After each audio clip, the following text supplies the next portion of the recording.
Bienvenidos al curso Taller Habilidades para la Dirección de Audiencias en los Procesos Laborales. En esta ocasión nos corresponde tratar la sesión número 11 referido al trabajo de preaudiencia dentro de la unidad de aprendizaje número 4, el método general de audiencias. Hasta acá ya se han abordado varios temas precedentes, conforme al cronograma de estudios diseñado por el ETI Laboral. Se ha tocado lo relativo a los objetivos de la reforma del proceso laboral y el rol de los jueces en el proceso oral. Se ha tratado sobre las funciones del juez en las audiencias y su sentido estratégico. Asimismo, se ha tocado el tema referido a la comunicación asertiva en la conducción de audiencias. Entonces, corresponde tratar el tema siguiente referido al método general de audiencias. Este tema tiene como objetivo proporcionar ideas directrices generales para la elaboración de un manual general de dirección de audiencias en procesos laborales. Y esto va a significar la necesidad de distinguir los pasos que se debieran tener en cuenta por parte de un juez laboral cuando dirija una audiencia. La finalidad de este tema para los participantes es que logren identificar las directrices generales para la dirección de audiencias. Esto está referido a la adquisición del conocimiento de estas directrices. Una segunda finalidad es la construcción de un manual general de dirección de audiencias específico y efectivo para aplicar a su labor jurisdiccional según la naturaleza del caso y el tipo de audiencia. Esto se refiere al contenido procedimental y esto ya corresponderá a uno de los resultados que se plantea con el desarrollo de este curso, es decir, que los magistrados puedan desarrollar un método general para la dirección de audiencias propio y basado en las directrices que vamos a brindar en estas sesiones. Y una tercera finalidad es valorar la importancia de la aplicación de un método general en la dirección de audiencias, que sea específico y efectivo. Esto se relaciona con el contenido actitudinal que debe lograr el participante, es decir, reconocer la trascendental importancia en la función jurisdiccional el contar o el desarrollar un método para la dirección de audiencias propio, específico y efectivo.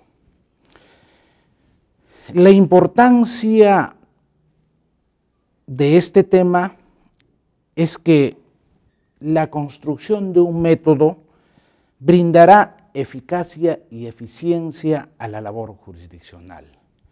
Cuando hablamos de eficacia, nos referimos al logro de las metas y propósitos del nuevo proceso laboral. Y cuando hablamos de eficiencia, hablamos de que este logro se alcance con el menor esfuerzo y el menor costo posible. Evitará con ello el dispendio de los recursos y propiciará su uso racional. El modelo diseñado por la nueva Ley Procesal de Trabajo, que comprende el esquema general con dos audiencias, una de conciliación y otra de juzgamiento, evidentemente es un modelo que está diseñado para los casos complejos. Por tanto, no es posible admitir que todos los procesos que se conozcan en el marco de esta ley sean sometidos a este proceso marco. Indudablemente, existen procesos sencillos que no requerirán pasar por todas las fases de este esquema del proceso laboral. Pensar que todos los procesos se ajusten a este proceso, esto haría colapsar irremediablemente el sistema. Entonces, esa es una de las, una de las cuestiones más importantes a tenerse en cuenta. Asimismo, el método que se construya permitirá hacerle frente a la incesante carga procesal que constantemente crece. Entonces, estos son, digamos, los aspectos que nos muestran la trascendental importancia de contar con un método para la dirección de audiencias. Sin embargo, debemos hacer algunas prevenciones. No se trata de que acá nosotros vayamos a dar recetas mágicas, mandamientos infalibles, ni que lo que digamos sea lo último o lo único que se pueda hacer. Hemos dicho, simplemente se trata de ideas directrices. O sea, se trata de alcanzarles la información recopilada de estudios realizados en estos procesos de implementación, entre otros por el Centro de Investigación de la Justicia para las Américas, el CEJAS. Entonces, es una de las entidades que ha venido monitoreando estos procesos orales implementados en Latinoamérica. Ellos han recogido en sus estudios la realidad, cómo se vienen manejando los procesos laborales en el caso peruano. En otros países se han aplicado estos modelos no solo al proceso laboral, sino también a procesos civiles y a procesos de familia. Evidentemente, esta información es valiosísima y vamos a tratar de desarrollarlas en el desarrollo de este curso. Los pasos que se indiquen solamente constituyen pautas básicas. Esperamos nosotros que todos ustedes, los magistrados, la perfeccionen, cada uno según la realidad de cada corte. No debemos olvidar que esta realidad es distinta en todas las cortes donde se viene aplicando el proceso laboral. Y los problemas que pueda tener cada una es igualmente distinta. En algunos casos seguramente hay problemas con la carga procesal, en otros problemas con el diseño del módulo corporativo, en otros seguramente por la falta de recursos. En fin, en todos los casos estimamos que la implementación de este modelo evidentemente ha generado una serie de problemas. Y lo que pretendemos es que una metodología permita hacerle o afrontar estos problemas. En síntesis, el propósito es que procuremos ordenar el trabajo del juez de cara a lo que es el modelo procesal oral. Sin embargo, esto va a requerir algunas condiciones. Una esencial es el cambio de chip. Sabemos que trasladarse de un modelo escrito a un modelo oral evidentemente va a traer muchas dificultades. Y este cambio de chip no va a ser automático con la sola implementación del modelo. Es un proceso mental permanente y paulatino. Cada juez, cada magistrado debe ir internalizando cuáles son estos cambios, cuáles son estas reformas. Es importante que los jueces visualicen cuáles son las diferencias entre el proceso oral y el proceso escrito y a partir de ello establecer cuál de ellos resulta siendo el más eficaz para resolver las controversias sometidas a su conocimiento. Hay situaciones en las cuales se produce la existencia de instituciones que se aplican de igual modo a ambos modelos, pero su desarrollo va a tener marcadas diferencias. Por ejemplo, el tema de la fijación de los puntos controvertidos o los hechos controvertidos es un tema que rige en ambos modelos y que es la base esencial para tomar una decisión. Sin embargo, el modelo oral permite un mejor manejo para el desarrollo y la dilucidación de un punto o los puntos controvertidos. Debemos internalizar cuáles fueron los propósitos de la reforma. Esto supone la necesidad de dejar la zona de confort que probablemente se ha generado a partir de haber adquirido destrezas en el modelo del proceso escrito bajo la Ley 26636. Evidentemente, los cambios traen una serie de consecuencias, molestias, incomodidades, pero que deben ser internalizados en el propósito de mejorar la forma de impartición de la justicia. Entender que el proceso oral nuevo debe ser utilizado debidamente. No podemos permitir que se vuelvan a los hábitos o a las conductas desarrolladas bajo la Ley 26636 que regula el proceso laboral, que inicialmente fue delineado como un proceso oral. Sin embargo, finalmente terminó siendo un proceso estrictamente escrito. ¿Y debido a qué?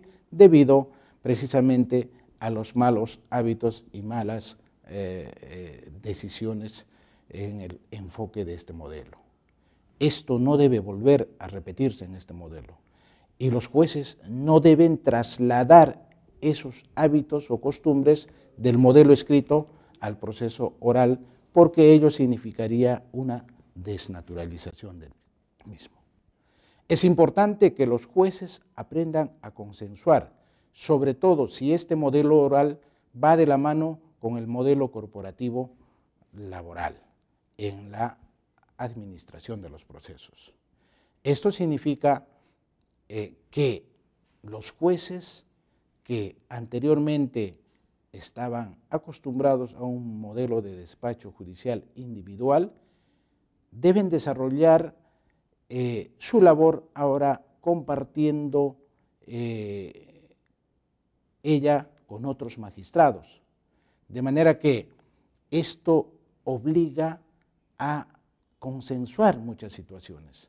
Por ejemplo, el método de dirección de audiencias es un primer punto que debe ser objeto de consensuación, sobre todo en aquellas cortes en las cuales existen módulos con más de 6 u 8 jueces. Irremediablemente en estos casos se requiere la consensuación de criterios.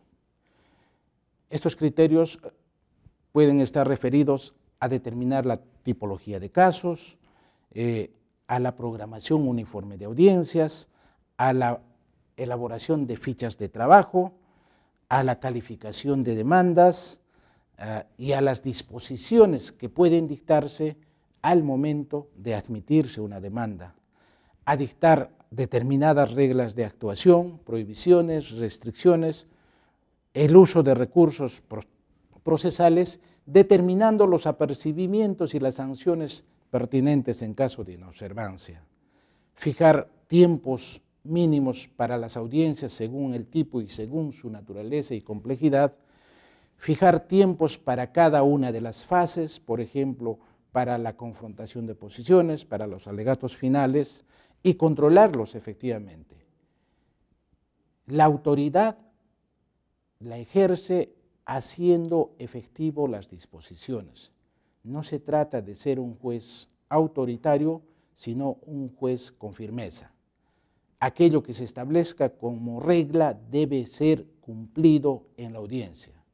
Lo contrario significará que los abogados simplemente digan que un juez puede dictar todas las disposiciones que estime pertinentes, sin embargo, ninguna de ellas van a ser acatadas. Evitar las suspensiones injustificadas de audiencias. Uno de los problemas en este modelo es el alto índice de suspensiones de audiencias. Entonces, los jueces tenemos que evaluar cuáles son las razones y cuáles serían los correctivos para evitar este problema. eliminar las prácticas e interpretaciones que sean contrarias a los propósitos de la reforma y a la oralidad. Es cierto que en el trámite de los procesos tenemos en muchos casos que realizar una aplicación supletoria del Código Procesal Civil, dada la generalidad de la nueva Ley Procesal de Trabajo. Sin embargo, esta aplicación supletoria tiene ciertos límites y entre ellos es que no contradiga la naturaleza del proceso oral. Debemos tratar de evitar esa dicotomía entre dar preferencia a las garantías procesales o a la eficacia del proceso. Este problema está generando un alto número de casos que no son resueltos. En muchas cortes se ha advertido que pese a desarrollarse las audiencias de juzgamiento, las sentencias no se emiten en los plazos correspondientes. Se están demorando meses en dictarse las sentencias. Y esto evidentemente afecta ostensiblemente al modelo. Y todo ello por esta dicotomía, ¿no?, entre lo que es la garantía y la eficacia. No se entiende en su real dimensión el rol protagónico que le corresponde al juez y dentro de ese rol el aprovechamiento que deben hacer los jueces de lo que es la oralidad y la inmediación. Hay una baja cantidad de audiencias programadas y realizadas al día, pese a que muchos juzgados o muchas cortes tienen una carga procesal creciente. Entonces, hay una serie de problemas que se vienen generando en este modelo, pero que deben ser resueltos de cara a entendimiento de las premisas básicas que sustentaron la implementación del proceso. Debemos agregar que la audiencia no es para producir pruebas, sino son las partes quienes deben brindar la información en la audiencia, y una información de calidad y una información necesaria, la que se obtendrá por el juez a través de la interactuación directa con ellos. O sea, las partes deben brindar la información y también controlar la información brindada por la contraria. El juez dirige la audiencia y decide. Si no dirige bien, no podría decidir bien. Es decir, si no hay una buena dirección, no podrá haber una decisión de calidad. Para que haya una decisión de calidad, entonces, debe haber una dirección adecuada de la audiencia.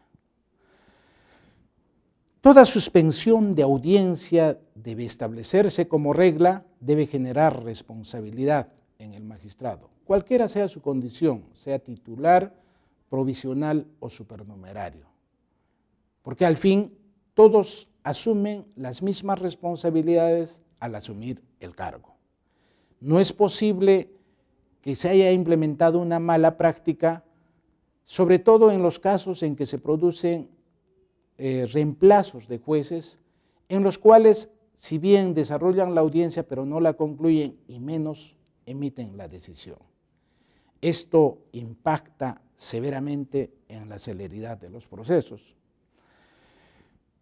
Las partes actuarán desordenadamente en una audiencia si el juez no asume el control correcto o adecuado a través de una dirección de audiencia basada en una metodología planificada previamente antes de la audiencia.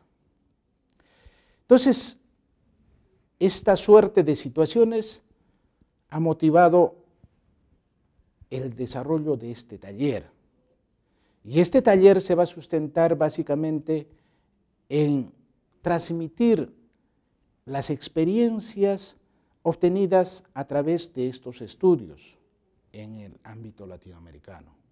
Y estos estudios nos señalan que para la formulación de un manual general de dirección de audiencias debería tenerse 4 pasos.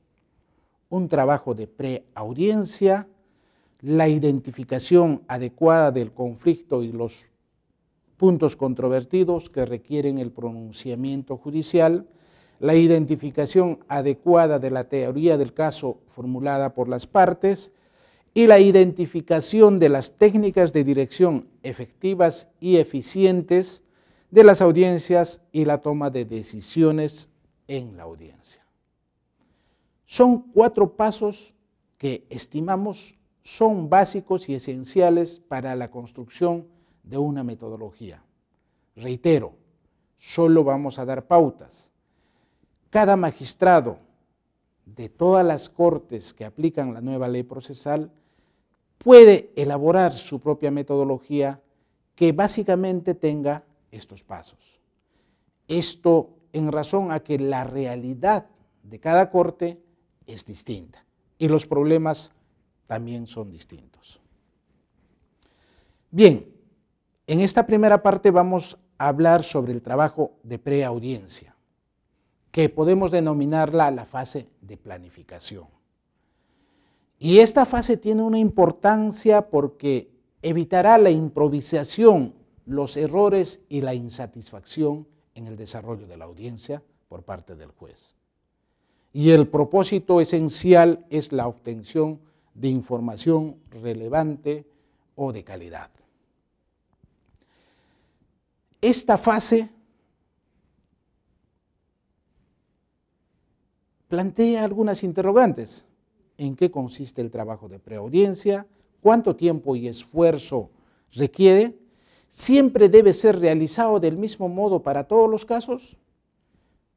Nosotros nos atrevemos a decir que el trabajo de preaudiencia comprende toda esa fase desde el ingreso del caso, de la demanda al juzgado, hasta el día del desarrollo de la audiencia de conciliación o de juzgamiento.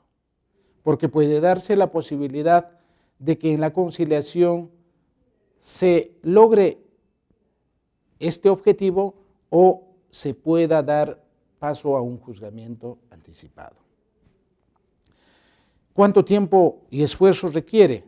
Esto es relativo y esto va a estar marcado por la capacitación, la experiencia y que vaya desarrollando el magistrado. Evidentemente, cuando uno empieza a desarrollar sostenidamente este trabajo, va a adquirir la expertise necesaria y cada vez el tiempo que requerirá para preparar la audiencia se irá reduciendo. Lo importante es adquirir el hábito. Esto ha implicado un traslado de tiempos. Si uno recuerda cómo se trabajaba bajo el modelo de la ley 26636, debemos reconocer que el momento estelar era el momento de dictarse la sentencia, era el momento en el cual el juez recién tomaba certero y total conocimiento del caso, recién hacía el estudio pormenorizado del caso. Y en muchas ocasiones se encontraba que el caso tenía muchos vacíos y esto conllevaba a la necesidad de programar audiencias complementarias, audiencias de investigación o cualquier otro tipo de audiencia con cualquier denominación, pero que tenían el propósito de buscar la información adicional que faltaba y que no había sido percibida con anterioridad. Esto ha cambiado en este modelo y tiene que cambiar obligatoriamente. El juez tiene que conocer el proceso desde la demanda, tiene que ya en su rol protagónico gerenciar cada caso, es decir, planificar cuáles son las fases que va a discurrir este proceso de acuerdo a su contenido. ¿Siempre será realizado de la misma manera? No, como hemos dicho, el modelo marco del proceso laboral que tenemos solo está diseñado, digamos, integralmente para los casos extremadamente complejos. De manera que los casos sencillos o menos complejos podrán tener otro tipo de tratamiento, podrán seguramente ser resueltos con más rapidez y en menores actos procesales.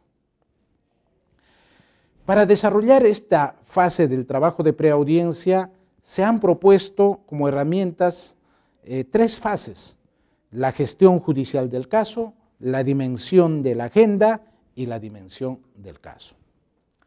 Cuando hablamos de la gestión judicial del caso, nos plantean que esto se asemeja al modelo que se tiene en el sistema anglosajón, que es el caso management, que se refiere a la gestión de procesos. Y consiste básicamente en la planificación de la respuesta judicial que debe darse a los justiciables. Y este modelo debe ser flexible y adaptable a las necesidades de cada caso en concreto. Hay casos sencillos y hay casos complejos. Y la gestión judicial del caso tendrá variables o diferencias en cada uno de estos casos. Cuando veamos un caso sencillo, lo que hay que evaluar o tomar en cuenta es una calificación inteligente de la demanda. Se ha hablado bastante de una demanda inteligente.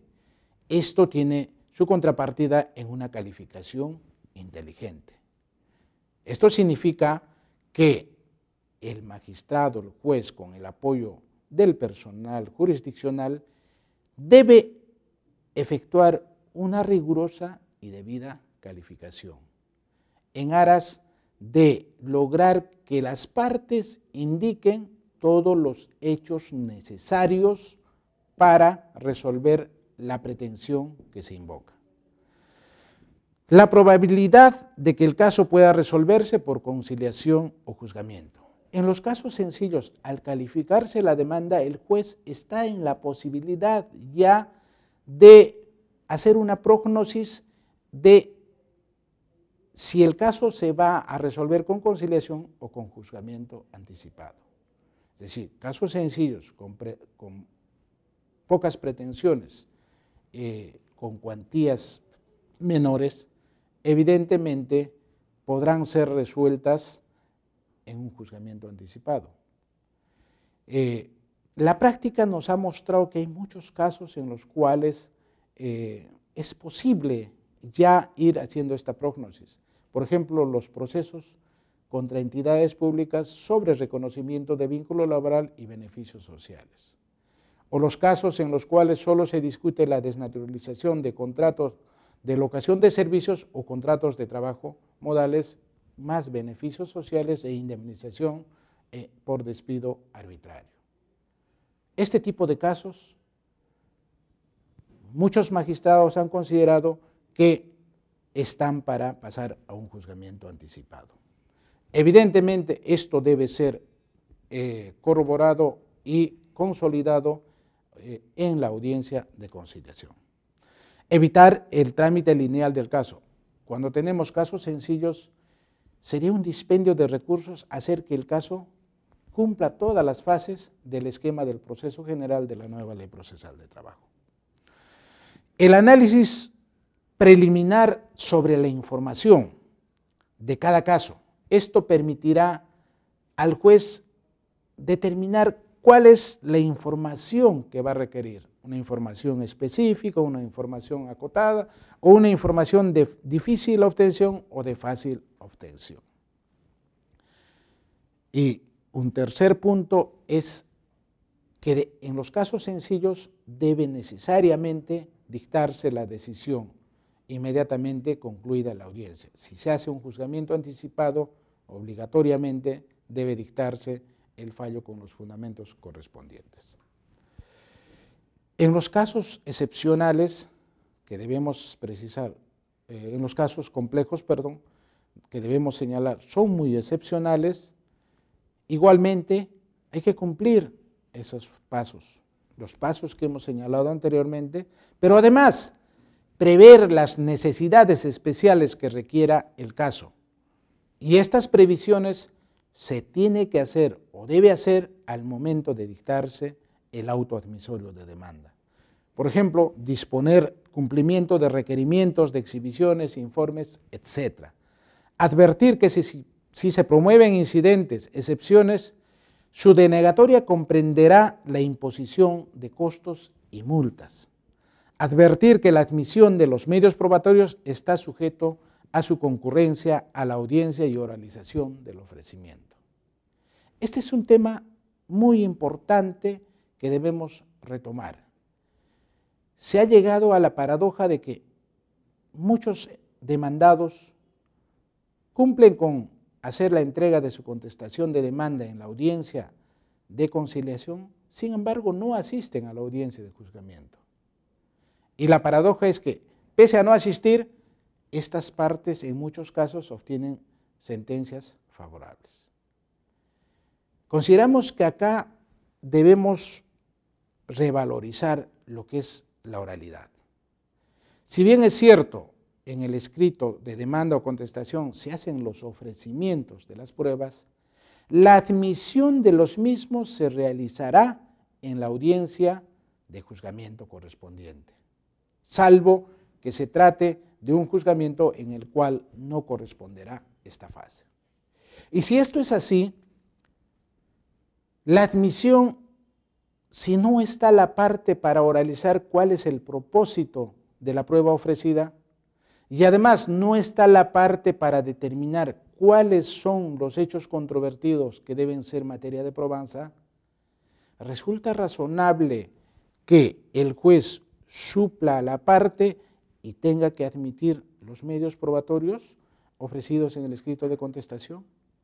Este es un tema que a mi juicio personal considero que debe ser reevaluado, de manera que tengamos que asumir el criterio de que si la parte no concurre, no se tendrán por admitidos los medios probatorios, pese a haberlo ofrecido oportunamente con la contestación de la demanda o con la demanda. Lo contrario significaría restarle la importancia a la oralidad. Y más aún en estos casos complejos, que estamos señalando que son los más excepcionales. O sea, debemos recordar, los casos simples o menos complejos deberían tratar de resolverse a través de formas rápidas de solución del caso. Y los casos complejos deben implicar la obligatoria concurrencia de las partes a la audiencia. De lo contrario, estaríamos socavando, digamos, las bases del modelo del proceso oral. Prever el establecimiento de reglas para el descubrimiento y el acceso judicial a las pruebas. En estos casos complejos en los cuales haya abundante cantidad de medios probatorios, una gran cantidad de información o que las partes sean varias que igualmente van a brindar abundante información, es posible que se establezcan acuerdos respecto a reglas probatorias en la audiencia de conciliación. Por ejemplo, en torno a la necesidad o innecesariedad de medios probatorios. Es decir, si basta con un medio probatorio que no es cuestionado y observado por ninguna de las partes, basta la actuación de un medio probatorio para dar por acreditado un hecho controvertido. El juez debe procurar el establecimiento de este tipo de acuerdos. Posibilitar el uso de mecanismos electrónicos, como videoconferencias, en aquellas situaciones en las cuales resulta imposible que el juzgado pueda trasladarse para recabar directamente de la fuente de prueba la información que se requiera para el caso. Prever la identificación de los hechos controvertidos que subyacen al caso. En esta fase ya el juez debe ir anticipándose a prever cuáles van a ser los puntos controvertidos. Si va a la audiencia de conciliación, tener un listado de qué hechos debieran ser negados o contradichos por la parte demandada y para hacer su confrontación al momento de revisar o calificar la contestación de la demanda y en función a ello decidir si en el caso concreto resuelve pasar o no al juzgamiento anticipado. Pero también esta previsión va a ser para el caso de la audiencia de juzgamiento. El juez tiene que tener claro sobre la base de la demanda y la contestación a la demanda cuáles serían los hechos controvertidos en un caso concreto. Y esto es una propuesta que debe ser llevada a la audiencia.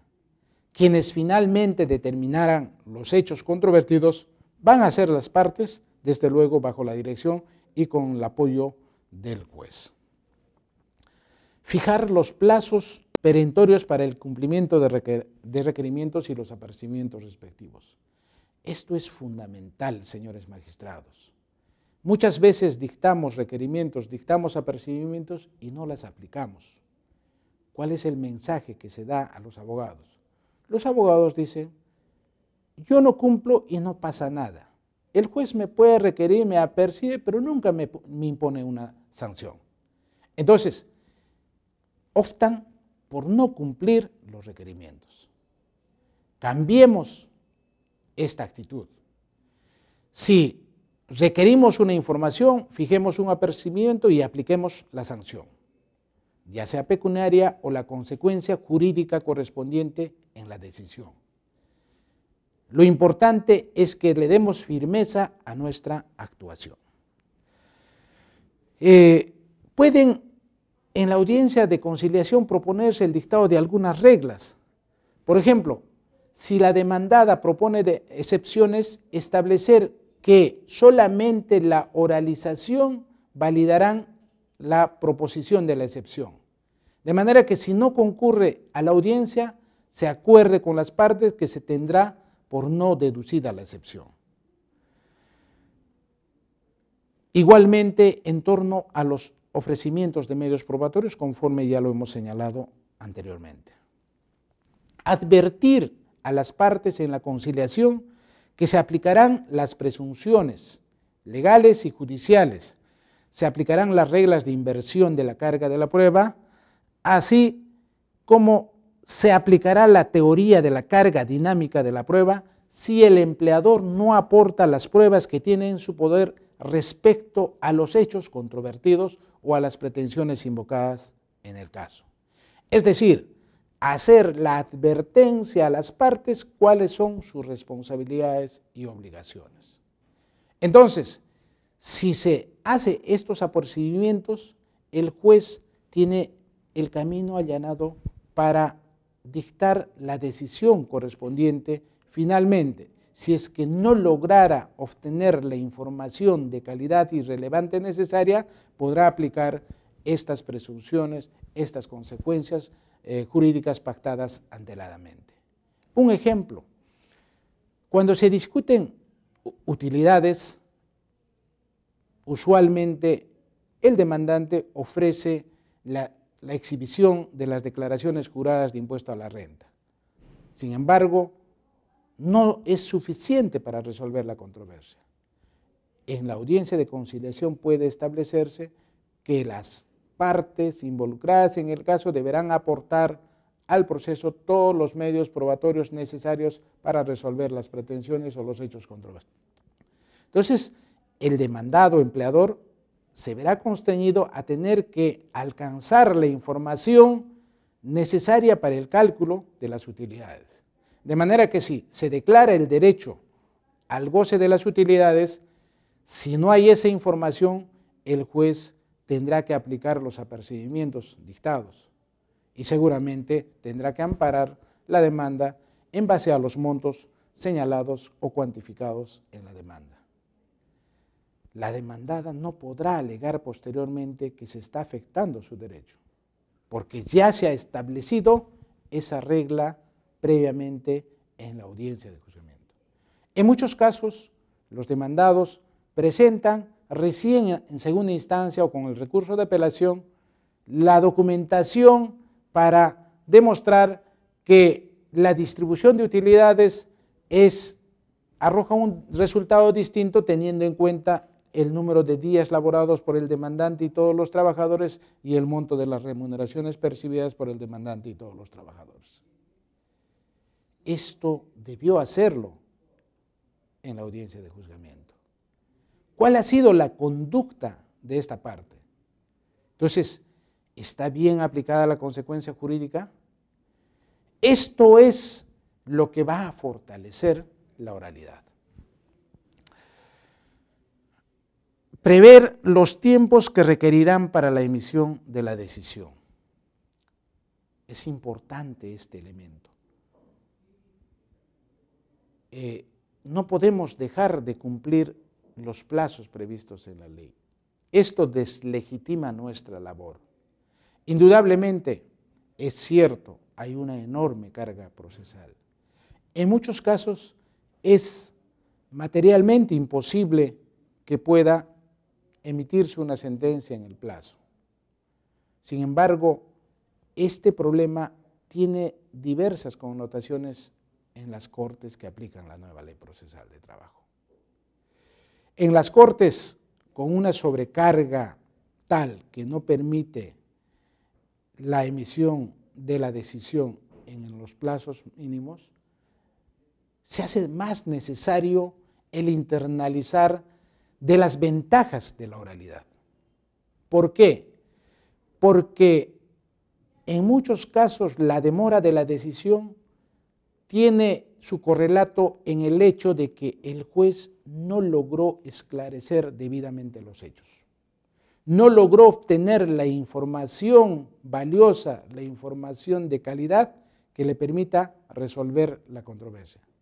O es que el juez no determinó adecuadamente los hechos controvertidos. Entonces, el tiempo para la decisión guarda directa relación con la utilización de una adecuada metodología de trabajo. Y la etapa de preaudiencia es vital en este trámite. Tenemos luego la dimensión de la agenda. Esta fase permitirá conocer el tipo de audiencia que se desarrollará, conocer los datos generales del proceso o de los procesos que están a cargo del juez y el conocimiento a nivel individual o colectivo de los casos.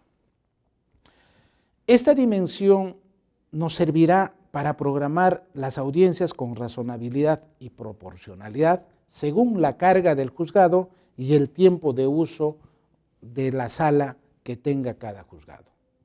Hay cortes que tienen uso exclusivo de la sala de audiencias. Entonces, la forma de programación será distinta a aquellas otras cortes que tienen el uso compartido de las salas de audiencias, como es el caso de la Corte de Lima.